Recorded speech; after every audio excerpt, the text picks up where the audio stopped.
नमस्कार दोस्तों, हम लोग पढ़ रहे हैं नंबर सिस्टम के अंदर हम लोग पढ़ रहे हैं एक्सरसाइज 1.3। इसके पहले की वीडियोस में हमने 1.3 के क्वेश्चन नंबर 1, 2, 3, 4, 5 सॉल्व किया है, आप उसको देख सकते हैं। और हमने पहले एक्सरसाइज 1.1, 1.2 भी क्वेश्चन यहाँ पर हम प्लेटफॉर्म पर सॉल्व करा चुके हैं, तो आप उसकी भी प्रीवियस वीडियोस देख सकते हैं। ठीक है, तो आज हम लोग सॉल्व कर रहे हैं क्वेश्चन नंबर 6, जो कि कुछ इस प्रकार है। तो देखिए, हम इसको सॉल्व करते हैं, है ना।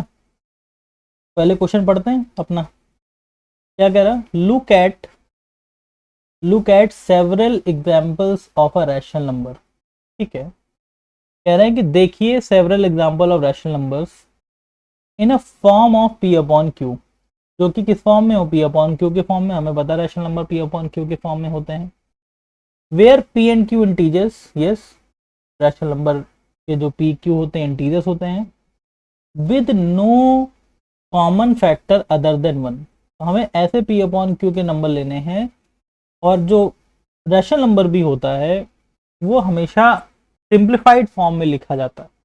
ठीक है, तो जो उसके कोई no common factor other than 1, मतलब उनके बीच में जो पी अपॉन क्यू का फॉर्म लिखा जा रहा है, उनके बीच में क्या है कि कॉमन फैक्टर नहीं है, सिर्फ 1 को छोड़कर और कोई कॉमन फैक्टर नहीं है।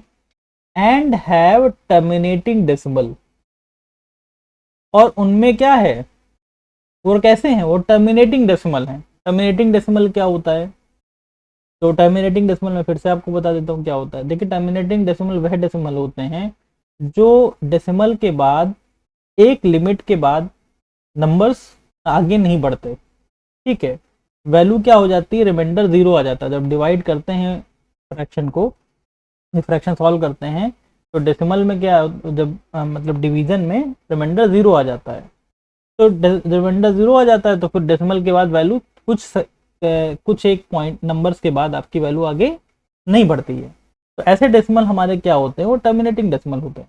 ठीक है, तो यहाँ पर कह रहा है कि where P and Q integers with no common factor other than 1 having terminating decimal, वो कैसे डेसिमल होने चाहिए? टर्मिनेटिंग डेसिमल रिप्रेजेंटेशन होना चाहिए। कैन यू गेस, क्या आप गेस कर सकते हैं कि what property Q must satisfy? तो जो पी अपॉन क्यू है, जो आपका ये पी अपॉन क्यू है, इसमें क्यू कौन सी प्रॉपर्टी सेटिस्फाई करे कि जो पी अपॉन क्यू का जो डेसिमल हम निकालें वो कैसा आता है? आए, टर्मिनेटिंग डेसिमल आए, टर्मिनेटिंग डेसिमल आए। समझ में आ रही बात? तो चलिए देखिए, हम इसको देखते हैं। हम कुछ एग्जाम्पल से समझेंगे जो कि आपके पी अपॉन क्यू के फॉर्म में है, और उसमें कुछ एग्जाम्पल से समझेंगे इस क्वेश्चन को। देखिए कैसे समझते हैं हम लोग। देखिए, हमारे पास कुछ एग्जाम्पल है। जैसे हमारा एग्जाम्पल है 2/5।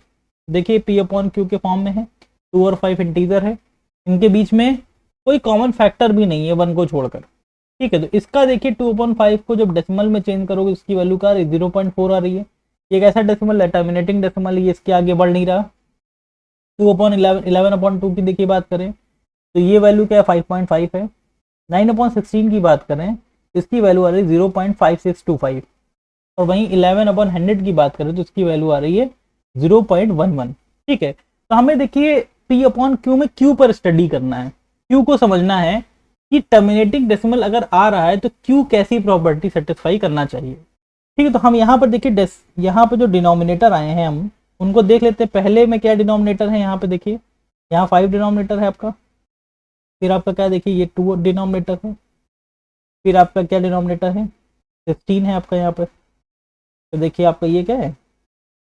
100 डिनोमिनेटर है यहाँ पे। ठीक है, तो अब देखिए जो डिनोमिनेटर आ रहे हैं आपके, इनको देखते हैं ध्यान से। तो देखिए ये 5 है, तो 5 को हम कुछ ऐसे लिख सकते हैं, और ये 2 है, और ये कितना है आपका? ये 16 है, और ये 100 है। तो ये 5 को 5 ही रहने देते हैं, 2 को 2 ही रहने देते हैं। 16 किसकी पावर में है? आपको पता है कि 16 2 की पावर में है, इस 2 की पावर 4 लिख सकते हैं इसको। ठीक है, 100 को क्या लिख सकते हैं हम लोग? 100 को लिख सकते हैं 10 10 100 होता है आपका, तो हम लिख सकते हैं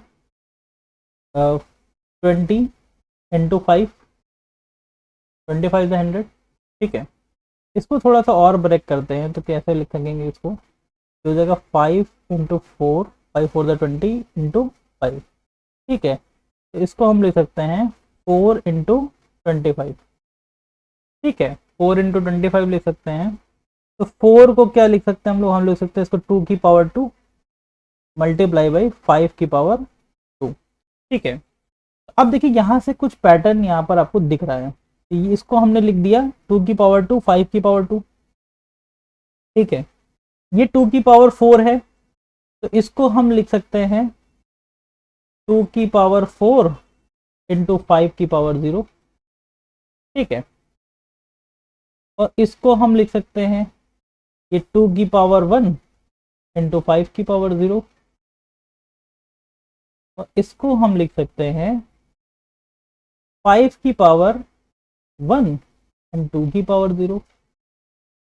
तो यहाँ से देखिए एक चीज क्लियर हो रही है कि जब भी टर्मिनेटिंग डेसिमल हमें मिलता है, जब भी हमें टर्मिनेटिंग डेसिमल मिलता है, तो उसमें जो जो Q की वैल्यू है, जो P अपॉन Q में Q है, वो कैसा होता है, वो हमेशा 2 इंटू 5 की पावर में होता है। मतलब कि 2 इंटू 5 के मल्टीपल में होता है।